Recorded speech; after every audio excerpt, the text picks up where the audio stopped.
ஓம் சரணாகத தீனார்த்த பரித்ராண பராயணே சர்வசியார்த்திகரே தேவி நாராயணி நமஸ்துதி.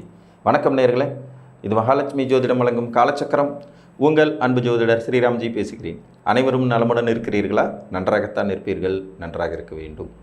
இன்றைய காணொளியில் நாம் காண இருப்பது சனி கொடுப்பார், எவர் தடுப்பார். இதுதான் பலன்கள். அதாவது நவக்கிரகங்களில் முழு பாவி அப்படின்னு வர்ணிக்கப்படக்கூடியவர்கள் ஒரு 4 பேர் இருக்காங்க. ராகு, கேது, சனி மற்றும் செவ்வாய். இதில் ஒரு நிலைகளில் ராகு கேதுகளையும் தாண்டி பாவியாக வர்ணிக்கப்படுபவர் சனி பகவான் தான். சனி பகவானை பார்த்து பயந்து நடுங்காதவங்க யாருமே இருக்க முடியாது. சனி பகவானின் பார்வை சர்வநாசம் அப்படின்னு கூட மூல நூல்களெல்லாம் சொல்லப்பட்டிருக்கு. இது எல்லா விதத்துலேயும் உண்மையானு கேட்டால் அப்படிலாம் இல்லை. சனி பகவான் மிகப்பெரிய ராஜயோகாதிபதியாக செயல்பட்டு மாபெரும் வெற்றியாளர்களை, தொழிலதிபர்களை, மிகப்பெரும் கோடீஸ்வரர்களை, அசைக்க முடியாத சொத்துக்களுக்கு சொந்தக்காரர்களை, தான தர்ம பிரபுகளை, நீதி தவறாத நீதி அரசர்களை, தலைமை பொது பொறுப்புக்கு வரக்கூடிய தகுதி உடையவர்களை உருவாக்கக்கூடிய தன்மை கொண்டவர் தான்.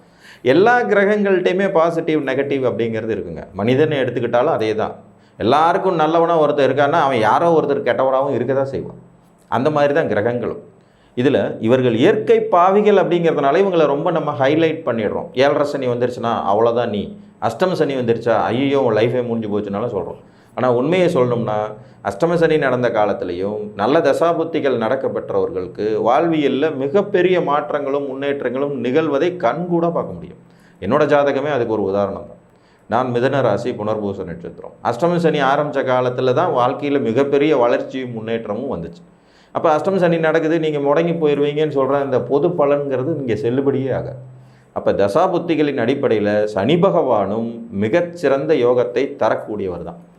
இதில் மற்ற கிரகங்களுக்கும் சனிக்கும் உள்ள மிகப்பெரிய வித்தியாசம் என்னன்னு கேட்டிங்கன்னா, ஒருவரின் தகுதி தராதரம் அறிந்து அவனின் பாவ புண்ணிய கர்ம பலன்களுக்கு ஏற்ப சனி பகவான் கொடுக்கக்கூடிய பலன்களை யாராலையும் தடுக்கவே முடியாது. சனி கொடுக்க முடிவு பண்ணிட்டாருன்னா தடுக்கவே முடியாது. அது நல்லதாக இருந்தாலும் சரி, கெடுதலாக இருந்தாலும் சரி. அதனால தான் அஷ்டம் சனி, 7.5 சனி நடக்கிற காலங்களில் மிகப்பெரிய ராஜயோக திசைகள் நடப்பில் இருக்கிறவங்களுக்கு கூட சில நேரங்களில் நெகட்டிவ் பலன்கள் கட்டாயம் நடந்துடும். குரு திசை தானே நடக்குது, நான் தனுசு லக்னக்காரர் தானே, குரு 9ஆம் இடத்துலேருந்து லக்னத்தை பார்க்குறாரு, எனக்கு அஷ்டம் சனி என்ன பாதிச்சிருமான்னு கேள்வி கேட்டவர் சிறைவாசம் அனுபவித்த சூட்சமெல்லாம் உண்டு. அதையும் செய். ஏன்னா அஷ்டம சனிங்கிறது உங்களுடைய பாவ புண்ணிய கணக்கை தீர்க்க வருவதற்கு. நம்ம தொடர்ந்து பாவங்கள் செஞ்சுக்கிட்டே மூட்டையாக மலையாக குமிச்சு வச்சுக்கிட்டே போனோம்னா பிறவிதோறும் எடுத்து எடுத்து கழிக்கவே முடியாதுங்கிற சூட்சுமத்தின் அடிப்படையில் தான் இந்த பிறவியிலே நீ செஞ்சது கொஞ்சம் கழிச்சிடலாம்ப்பா அப்படிங்கிறது மாதிரி கடனுக்கு வட்டியை வசூல் செய்கிறது போல் சனி பகவான் சில துன்பங்களை 7.5 சனி அஷ்டம சனி காலத்தில் கொடுத்துட்டு போவார். அது கூட தசாபுத்தி நல்லா இருந்து சனியோட பொசிஷன் நல்லா இருந்தால் நெகட்டிவாக இருக்காது. இந்த சனி பகவான் கொடுக்கும் நிலைக்கு எப்படி இருப்பார் அப்படின்னு பார்க்கும்போது, இயற்கை பாவியான இவர் பொதுவாகவே 3, 6, 10, 11 இருக்கிறது சிறப்பு அப்படின்னு சொல்லிடலாம். எந்த ஒரு லக்னத்திற்குமே இவர் 3, 6, 10, 11 இருந்துட்டார்னா நன்மை தான், பெரிய அளவில் மோசம் இல்லைன்னு சொல்லிடலாம்.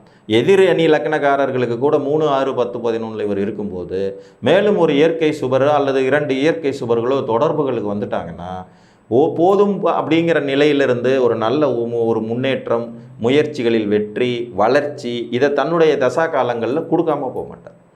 இப்போ ஒரு மேசலக்ன ஜாதகம்னு எடுத்துக்குவோம். மேசலக்ன ஜாதகத்திற்கு 11ஆம் அதிபதியாக இவர் பாதகாதிபத்தியத்தை செய்வதற்கு பதிலாக 3ஆம் இடத்துலையோ அல்லது 6ஆம் இடத்துலையோ உட்கார்ந்தாருன்னா பலவிதமான லாபங்களையும் முன்னேற்றங்களையும் கொடுத்துட்டு தான் போவார். இதில் 3, 6 இந்த 2 வீடுகளும் சௌமிய வீடுகள் சொல்லக்கூடிய புதனுடைய வீடுகள், இயற்கை சுபருடைய வீடுகள்ங்கிறதையும் நம்ம மறந்துடக்கூடாது. இந்த இடத்துல அவர் உட்கார்ந்து குரு மாதிரியான ஒரு சுபரோட தொடர்பு கிடச்சிருச்சு. அவர் பார்க்கவோ கொடுக்கவோ, இப்போ ஒரு மேசலக்கணம் 6ஆம் இடத்துல சனி பகவான் இருக்கார், தனிச்சு 11 கூடையவன் 6ல் இருக்கார், சனி திசை வரப்போகுது. இவரோட ஜாதகத்துக்கு குரு மீனத்தில் ஆட்சி பெற்ற நிலையில் சனியை பார்த்துட்டு இருக்கார். இது ஒரு அருமையான அமைப்பு. இங்கே சனி திசை கெடுக்கும்னு சொல்கிறதுக்கு பதிலாக கொடுக்கும்னு சொன்ன பாருங்கள், பலன் சூப்பராக இருக்கும். சனி கொடுக்க நினைத்ததை தடுக்கவே முடியாது. கூட புதன் சுக்கிரன் யாராவது சேர்ந்துட்டாங்கன்னா வாரி வழங்கிட்டு போயிடுவார். தன்னுடைய திசைகளில் லாபமும் தொழிலும் மேன்மையும்ங்கிறது மாதிரி தந்துட்டு போயிடுவார். பொதுவாக உபஜயஸ்தானங்களில் பாவக்கோள்கள் பெருமளவு கெடுதல் செய்கிறதில்ல. ஆனால் அப்படி அமர்ற வீடுகள் இயற்கை சுப வீடாக இருக்கணும், இது ஒரு கண்டிஷன். இயற்கை சுபர்கள் தொடர்பு இருக்கணும், இது 2வது கண்டிஷன். இது 2 இருந்தால் மட்டும்தான் அது வெற்றி. இப்போ கும்பத்திலேயே சனி ஆட்சி ஆகும்போது 11ஆம் இடங்கிற உபஜயஸ்தானம் தான். ஆயினும் அந்த வீடு பாவ வீடுங்கிற போது அங்கே பாதகமும் சேர்ந்து நிகழ்ந்து விடும் வாய்ப்புகள் தான் அதிகமாக இருக்கும். ஏன்னா பாதகாதிபதி வலுவடைகிறாரே, அது சிக்கல் தானே. லாபாதிபதிங்கிற முறையில் பாதகாதிபதி வலுவடையும் போது பாதகம் நிகழ்வதை தடுக்க முடியாதுங்கிற மாதிரி ஆகிப்போம். இப்போ சனி பகவான் கொடுப்பதற்கு முதல் விதி அவர் உபஜயஸ்தானங்களில் இருக்கணும். ரெண்டாவது விதி, உங்கள் லக்னத்துக்கு அவர் சுபராக இருந்துட்டார்னா ஏதேனும் ஒரு வகையில் நன்மைகளை செஞ்சிடுவார்.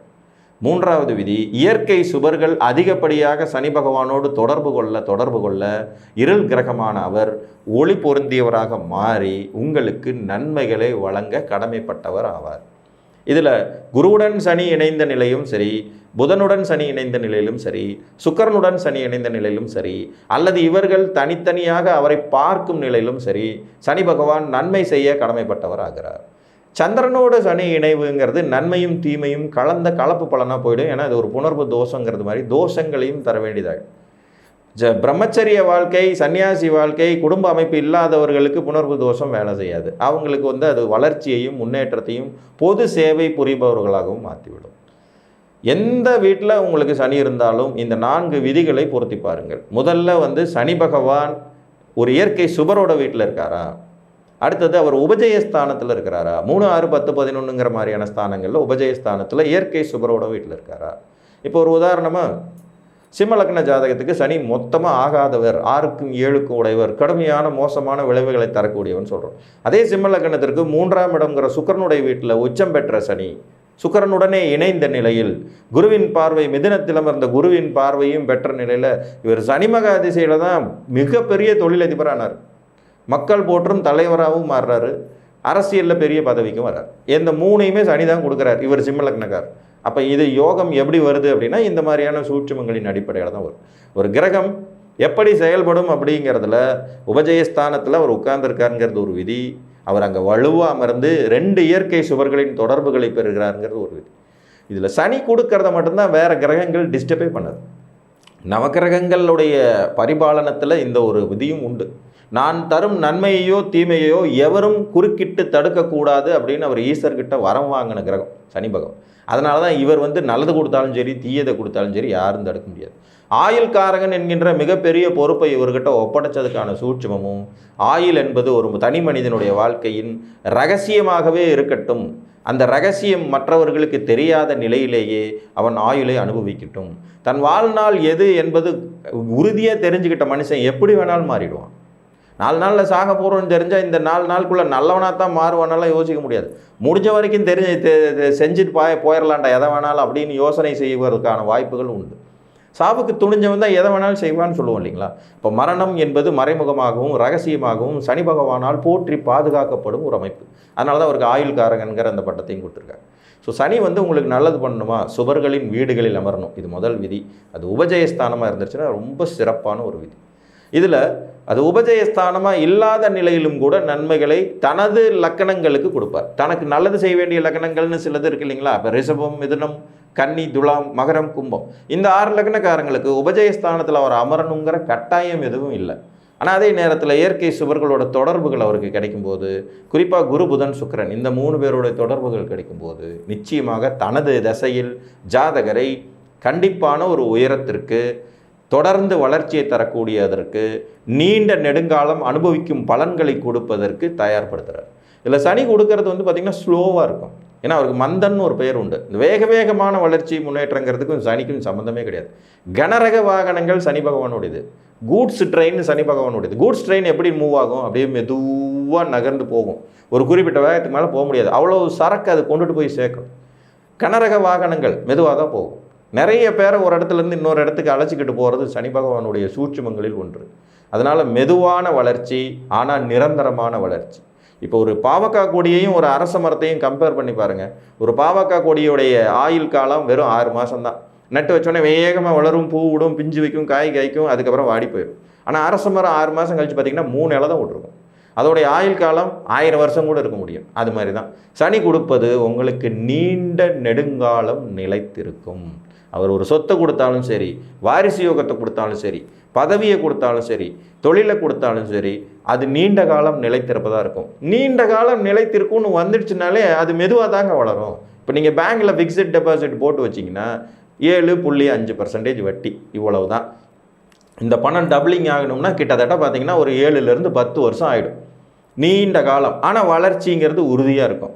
இதுவே வந்து பார்த்தீங்கன்னா அது பங்குச்சந்தையில் இன்றைக்கி போட்டேன் நாளைக்கு டபுள் ஆயிடுச்சு, 3 மாதத்தில் 100 மடங்கு ரிட்டர்ன் வந்துருச்சுன்னு சொல்கிறோம். அது 3 மாதத்தில் உங்கள் மொத்த பணத்தையும் சுருட்டிக்கிட்டு போகவும் வாய்ப்பு இருக்கு இல்லையா? ஸோ இந்த மாதிரியான முரண்பாடு தான். சனி கொடுப்பது எப்போதும் நிலைத்தது.